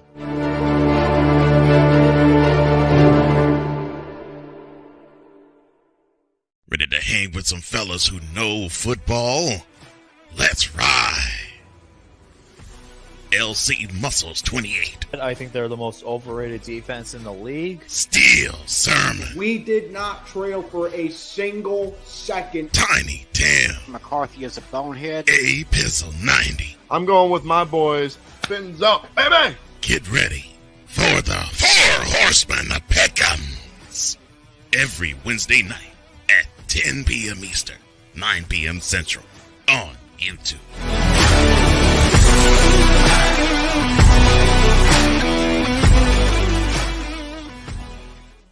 Mister, how do you operate this Twitter thing or this Instagram thing or whatever the heck? You're supposed to know all this stuff. Anyway, welcome back to the show. I have a question. Why do I get ridiculed when I talk baseball or hockey? You don't know? This is a lob. You know that. Let me get that. Wait a minute. Ryan, I'm going to get the sound ready for you right now. Before y'all say, I want to be sure I get this. I get this down pat. But let me see. Let's go to the Fanatics Feedback Zone. 11:35 a.m. Yeah, I was so far behind. Oops. Sorry about that, man. He said, watch both. Have the play-by-play on one tab and my show on another. Work smarter, not harder, folks. Absolutely. And fly, Eagles, fly. That's for you, Tom. All right.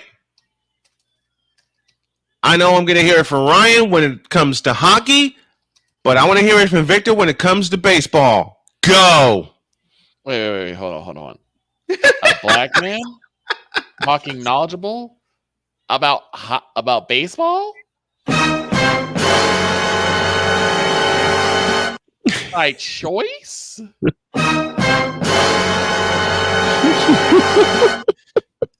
Now, I'm not gonna be funny about this because this does seriously irk me.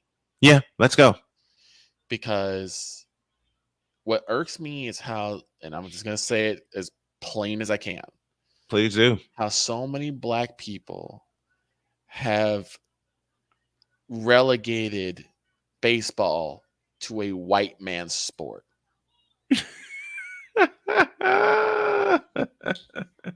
Let's not forget that there was a whole league of men that were trying to change that narrative and put up with it, put up with a lot. Who dealt with the most disgusting, grotesque, horrible language and behavior, things being thrown at them, waste being thrown at them. I'm talking about human waste. Just horrible words being hurled at them, slurs being hurled at them. And yet, now we have this melting pot that we call baseball. And you want to throw it back in people's faces like that.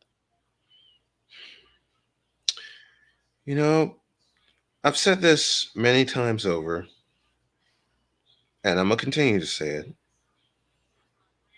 The first sport I ever loved was baseball. Yes.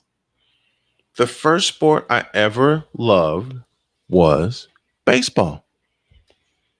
You know, Greg Luzinski, Ron Kittle, Dwight Gooden, Howard Johnson, Willie McGee, Ozzie Smith. My first favorite pitcher was Joaquin Andahar from the Cardinals. But yet I'm not supposed to know that.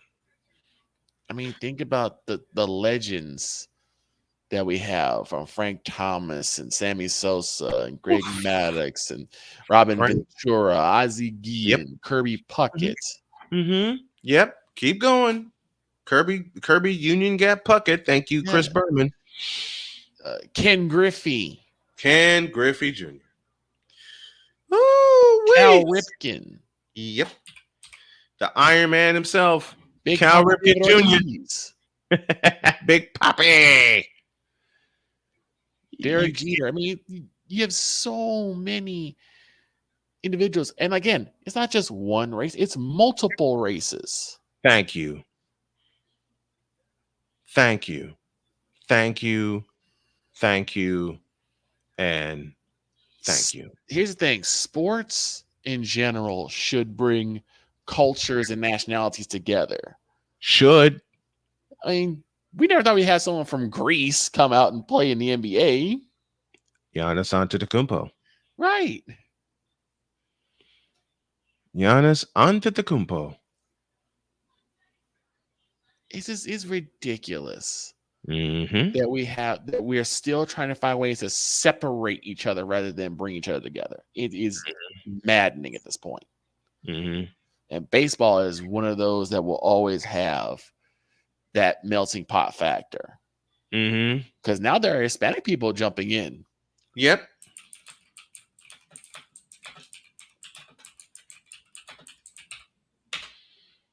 The Back It Up Binge podcast is with us. Greg Luzinski, Joaquin Andahar, great references. Thank you. You know something? John Stupor, also a pitcher for the Cardinals. Bruce Sutter, Cardinals closer. Subscribe to the Back It Up Binge podcast and Back It Up Binge. Let us know where you're watching and or listening from so we can shout you out properly. And subscribe to our channel. We are 17 subscribers away from the magic 1,000. 17, y'all. We can do this by the end of the week. And I'm going Uber Eating today, and I might have to get some cards printed and cut here at the house. We can do this. We can do this. We can hit 1,000 before this week is out. That's our goal. Where was I? Oh yeah, baseball. Jim told me. You know something? Let me play something for you guys. Okay? Since YouTube don't want to monetize my videos anyway, I may as well just go all the way in.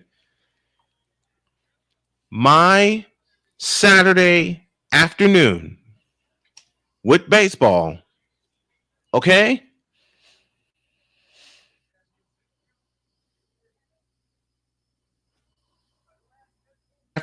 With baseball. Mm-hmm. Sounded like this.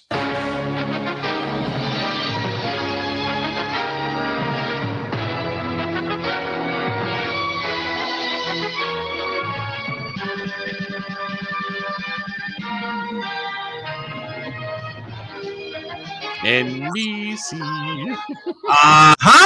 You know it.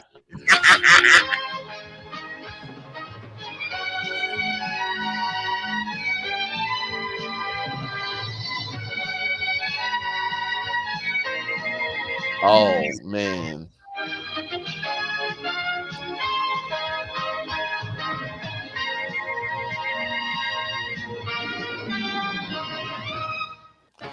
That was my Saturday after, and I'm letting this roll. That was my Saturday afternoons, man. Talk about Saturdays. Yes. There was a show as a kid. This hit me because I just found the entire series on YouTube. And that is? The show is called WMAC Masters. This show took actual martial artists and also stunt guys and actors, and had kind of like almost like a wrestling style Power Rangers-esque type of show. Man, this hit me in the feels so doggone hard that for the past couple weeks that I've been in the office, and I'm not watching this show. That's the show I watch, and I watch it all the way through. It is such an amazing show.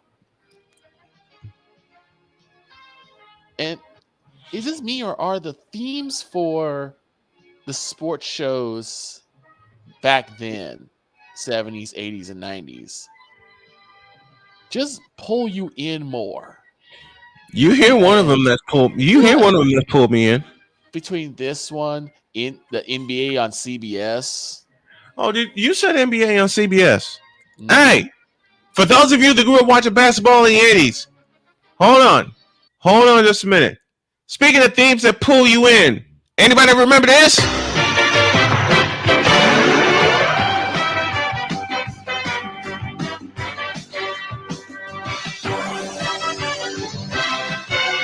Yes, it was. Seriously, Larry. Saturday was the most Game 6, magical day. the Lakers set the floor with defense of their title hanging in the balance. A battered Isaiah Thomas performed heroically for Detroit. But it wasn't enough. The Lakers escaped with a victory, forcing tonight's dramatic 7th game showdown.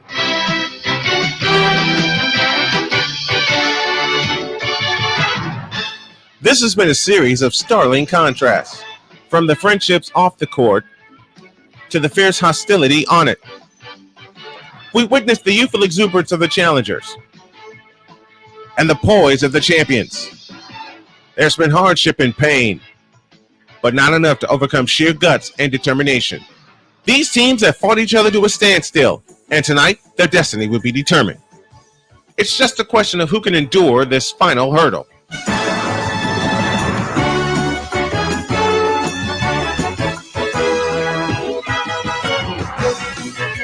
The Lakers hope to repeat history tonight, while the Pistons hope to make some.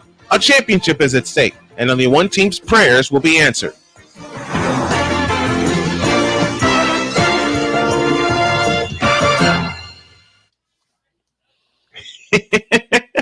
See, me, because I was in the 90s, I more so grew up with NBA on NBC, NFL. You mean, wait. You said what? Say that again? Oh, you grew up with what? The NBA on NBC? Does it sound like this? Nope, not that. Yes.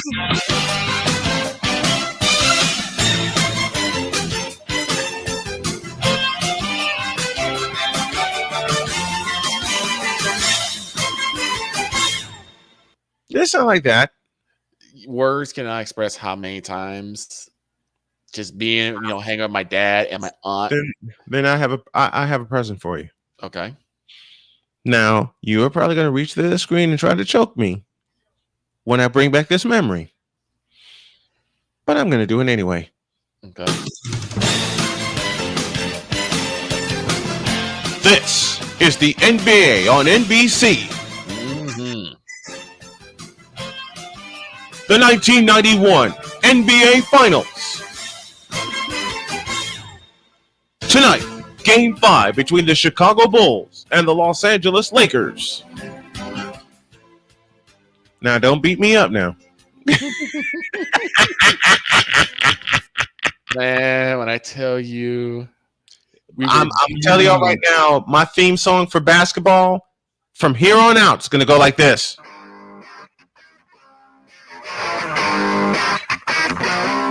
If y'all remember when NBA TV was in its infancy, this was the scoreboard music they used.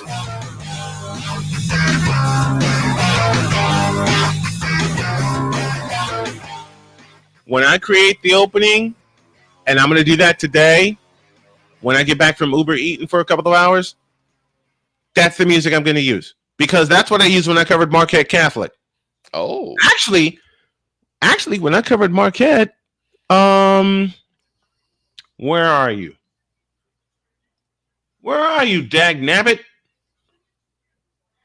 I don't see it. Oh, well.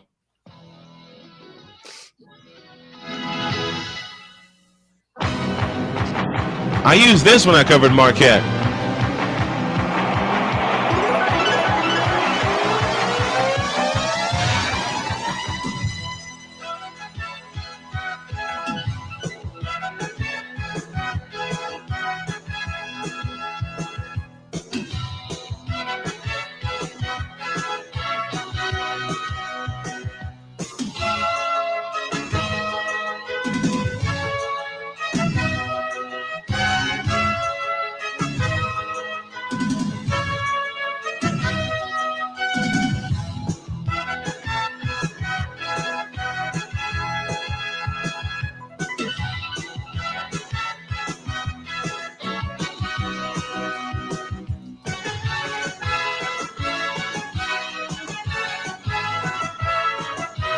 That's what I used. So it's a toss-up between that and the other theme I played. And also, Victor knows me and how much I kind of sort of improvise.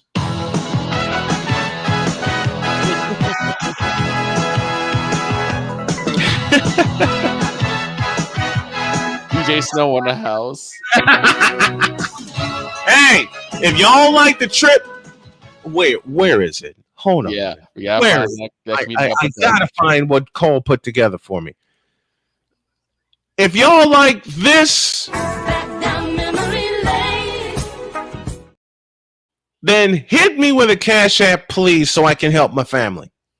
All right? Again, if y'all love this trip, then do me a favor. Hit us with the Cash App, and the cause it goes to is to me helping my family. All right? Because we got to put some food in the house. Mm-hmm. And I'm barely working as it is.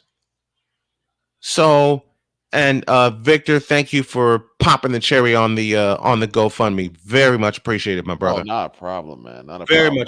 very much appreciated, because I want to make that goal. Take my wife across the country and talk to some cancer patients and give them hope. Wasn't there a really great NFL show that you had a theme song for? NFL, eh? Mm-hmm. A, B, C, D, E, F. Well, actually, how about a little Monday Night Baseball?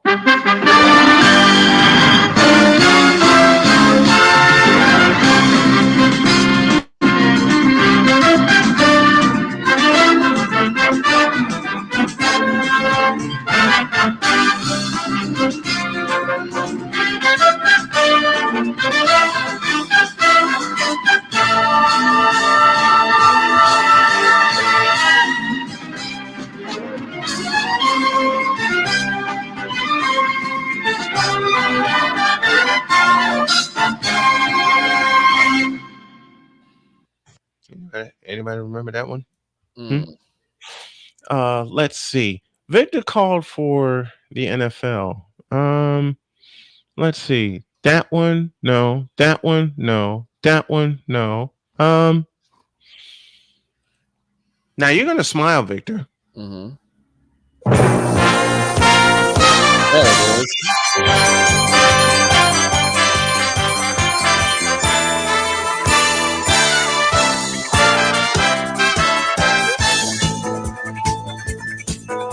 This was driving music for me. Bang!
That doesn't sound familiar, does it? No, not at all. Not at all. What old music was that? What the heck was that, right? What old behind music was that? Man, my wife heard this and she said, "Why are you bringing back memories?" Because that's when football was football. I mean, but it's like, again, She said, my wife, Jody, said that aloud. She said, "Why are you bringing back memories when football was football?" Here's the thing about theme songs that I think most people have forgotten, specifically in sports media. Yes. Is that a theme song sparks up a memory or a series of memories or gives you a feeling of, man, I love this and I want to come back to it. It does. That's not there anymore. I mean, I'll ask you this question. Besides the what is ESPN's theme song? I don't know. What's ESPN's theme song for the NFL or the NBA? Oh, you know what? I can answer that question because anybody remember the original NFL primetime? Yes. Anybody remember the original NFL primetime? When Chris Berman was narrating highlights, you would hear something like this. I love this one. Especially for the top 10 of NFL primetime. Yes. Chicken come on, nigga, the lum.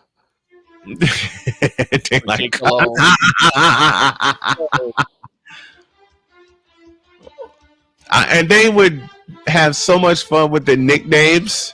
Yeah, Bermanisms. They would have so much fun with the nicknames. Wild World of Sports is another really good one. My favorite.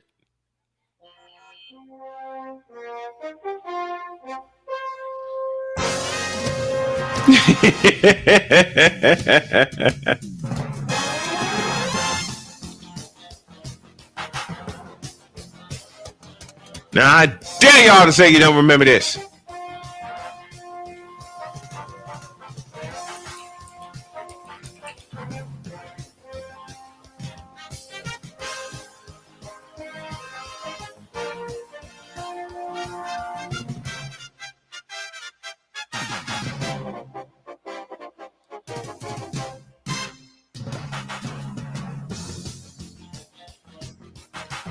don't tell me you don't remember this, Victor. Oh, I remember it. I think you're just basking in the glow of it. I am. I am too, man. Wild World of Sports. Do you remember a show called the NBC Sports Machine? Hell yeah, I do. Sorry. That'll cost me $0.25. Sorry. That's your fault, Victor. Dagnabbit. And when you're a kid, there was also CBS Story Break. Oh my God, yes. Or CBS in the news in between cartoons. I have something for Larry to close this out, and I think he's going to be very pleased. But besides this, you can't go wrong with this. No, you can't. Right? You can't go wrong with this.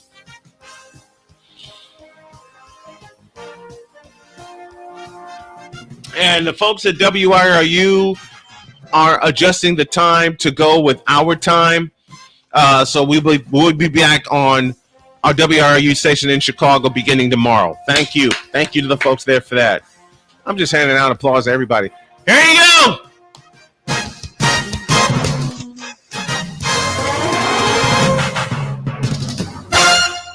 Again, something that pulls you in. Speaking of pulling you in, Larry, this is for you, and this will close us out. Oh, hold on. I pressed the wrong button.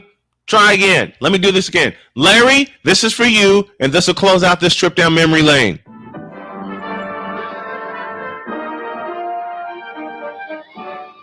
Spanning the globe to bring you the constant variety of sport. The thrill of victory. And the agony of defeat. The human drama of athletic competition.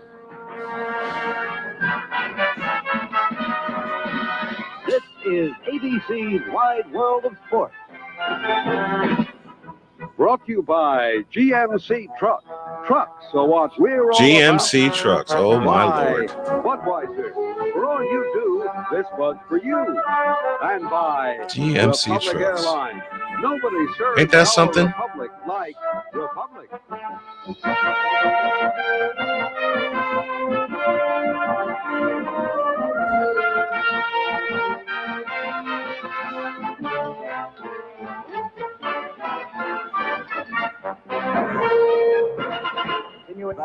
Winter Saturdays. Winter Saturdays, man. Yes. You can't go wrong with the Wide World of Sports. And to properly close this out,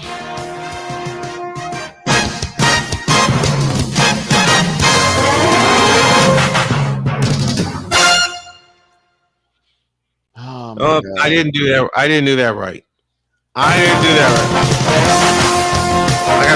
We got about 40 seconds here, so let me find everything. I can see that skier wiping out. Who can't? Who can't? All right, folks, we're gonna get out of here. I want y'all to have a great day. God bless. Remember to make your next move your best move, and always remember, if your dreams don't scare you, they're simply not big enough. Help the Snowman Stadium Tour. We are out of here. We'll see you tomorrow for Bronze Sexual Wednesday. So long, everybody.